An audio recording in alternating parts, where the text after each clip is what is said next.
Hi, everyone. I just wanted to check in with you. I know we usually do a theme on leadership and workplace Mondays by sharing an article. And today, with all the big changes with the pandemic, especially with most of us working within a healthcare system, I just wanted to check in on, what is your compass and how are you navigating these waters and what your compass is for being able to do that. So I want to start with a quote from St. Francis of Assisi. He said, and I feel this is appropriate inspiration for kind of dealing with everything going on right now, is start by doing what's necessary, then do what's possible, and suddenly you are doing the impossible. So I'm aware that many of you are remote working this week, but not necessarily all of you, especially those of you in healthcare systems, depending on where your local area is at with the pandemic. Some of you are working part-time and remote working. Many of you are remote working for a set period of time. Some of you are volunteering to help with the fever triage, and some of you are helping with lab processing. And I'm sure there's many more other options. So when we're dealing with all these changes, it's important, or any kind of emergency situation or any situation with chaos, it's important to have a compass. So just like hiking in unfamiliar terrain, you need a good map and a compass. If you lose your map or your map is inaccurate, the terrain has changed, you use your compass and you find your landmarks and try to get to that nearest paved road. And if you have a guide who knows the area really well, that's even better. So I hope all of you have guides, but if not, know that as a community, we are in this together and we can help each other share wisdom and innovation. So on the compass, so if you haven't heard this term compass before, I'm getting this from several leadership books that I've read, including like Stephen Covey's 7 Habits of Highly Effective People and First Things First. You want to look at, so a compass is your values. So it's a good time to check in first with your personal values. If you're raising a family, check in with what are your family values and principles, and that's what makes up your compass. So why? Why are these values and principles your compass? This is important because when you need to make a decision, you can go to this compass. You can go to these values, and you can, by using your compass, you can be like, well, when I make this decision, is it in alignment with my values? Is it helping me move toward a better version of myself or a lesser version of myself? So once you know your own values and have your own compass, then you can start applying this to your workplace culture and your workplace values. So going into workplace values, and you can see I'm working off some notes today. So I'll have these available for those of you who are interested.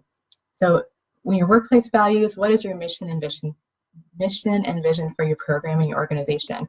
How does your organization's and program's mission vision statements guide you in the COVID response?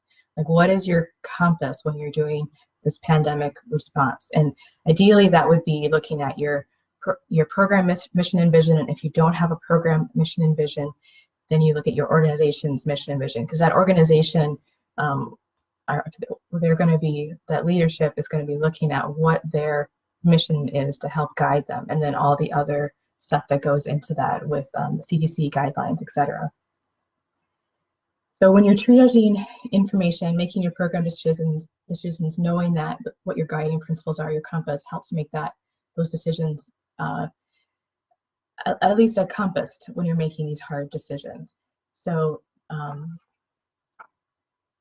like some examples of that is when you're making a decision is, are you making decisions that are compatible with your mission and vision? Like if your mission and vision is to make patient care available and accessible, maybe you're working toward getting your telehealth program set up, or if it is set up, kind of expanding that and making it more accessible to more providers, or looking into what the new reimbursement regulations are and how that's changing, and having people help triage that information, maybe getting new training from your documentation specialists, your coding and documentation people in your organization.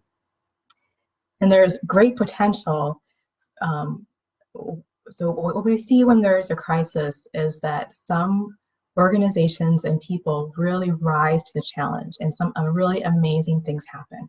So with all the negative stuff going on, please believe that there is great potential and ways to grow, and try to keep that in mind as well. So this can be a great time for innovation and program restructuring, for showing you're a willing team member to your larger healthcare organization, like helping your, like the lateral duties, maybe you're helping your nurses and helping them with admin stuff or helping them triage supplies.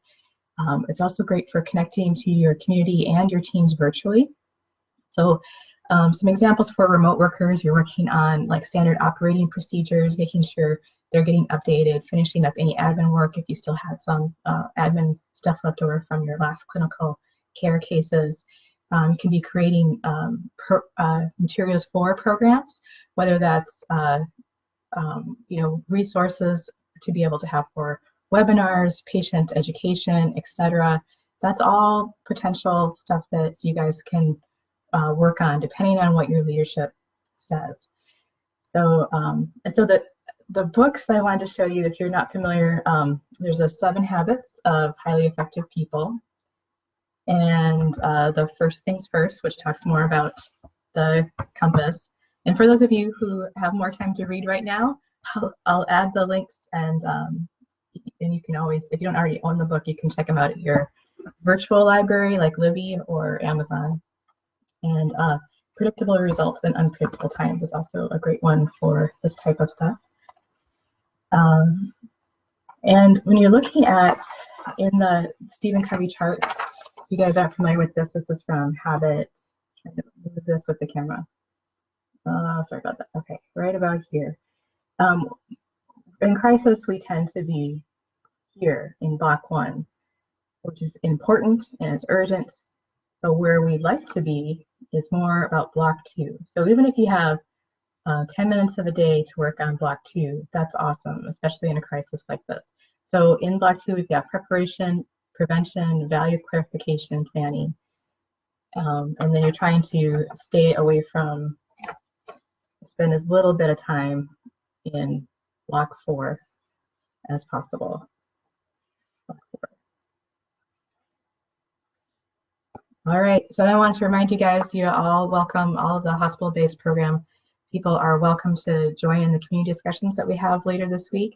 And the discussion is just about, how people are responding to the pandemic in their programs, sharing ideas and resources and references when we have references, and just kind of, connecting as communities. You guys are welcome to join us in those community discussions. Also looking for sponsors for those to help support those community discussions too. So if you have a organization like your favorite herb company, you'd love to see them sponsor a community discussion, we have a link to that on our website, and I would love to see that. Whether it's your grad school or your favorite herb company, please share that with them. And then you can always, there's also the option for a virtual coffee sponsor as well, which is my favorite. And I will link to these in the comments, and just keep surfing those waves, keep using your compass, and take care, everyone.